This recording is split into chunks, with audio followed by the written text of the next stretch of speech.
വെക്കേഷനൊക്കെ കഴിഞ്ഞല്ലോ, ഇനിയിപ്പോൾ ഉറക്കും കിടത്തും ഒക്കെ കണക്കായി. അപ്പോൾ ഇത് അടുക്കളയിൽ വന്ന് ഉറക്കം തൂങ്ങി അങ്ങനെ ഇരുന്ന് തീയൊക്കെ പിടിപ്പിച്ച് അപ്പോൾ നമ്മളെ ടാങ്കൊക്കെ നിറഞ്ഞ് ഒന്ന് മുറ്റത്തൊക്കെ ഇറങ്ങിയതാ. ദോശക്ക് മാവൊക്കെ അരച്ചു, ദോശയൊക്കെ ചുട്ടെടുത്ത് ഇഷ്ടമോളെ വണ്ടി വന്ന ഓളെ മദ്രസ് പറഞ്ഞാക്കി ഇഷ്ടപ്പെട്ട് പനിയാണ് കേട്ടോ. പനി ചമ്പി കിടക്കുകയാണ്. പിന്നെ അങ്ങനെ ഇന്നിപ്പോൾ ഇക്കാക്കും പോകാനുള്ള ദിവസമാണ്. ഇക്കത എന്തോ സാധനം വാങ്ങാൻ വേണ്ടിയിട്ട് അങ്ങാടിക്ക് പോകുന്നുണ്ട്. എന്താണെന്ന് എനിക്ക് ഓർമ്മയില്ല.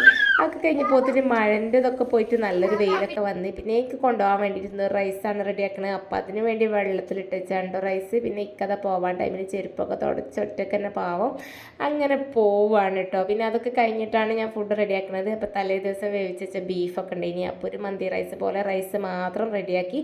അത് കഴിഞ്ഞപ്പോൾ ഇഷ്മോള് മദ്രസൊക്കെ വിട്ട് വന്ന് പിന്നെ ഓളെ ഒരുക്കണി ഉണ്ടാക്കണൊക്കെ തിരക്കും. പിന്നെ നമ്മളെ ചോറും പാത്രങ്ങളും എല്ലതും സെറ്റാക്കി. അപ്പോൾ ഇന്ന് നടന്നാണ് പോണത്, വണ്ടിക്കല്ല എന്ന് പറഞ്ഞു. അപ്പോൾ ഓളിങ്ങനെ അവളെ ഫ്രണ്ട്സുകളൊക്കെ വെയിറ്റ് ചെയ്ത് ഇങ്ങനെ നിൽക്കുകയാണ്. പിന്നെ ഞങ്ങൾക്കും പോകാനായിട്ട്. അപ്പോൾ ഇത്രയുള്ള വീഡിയോ. ബൈ.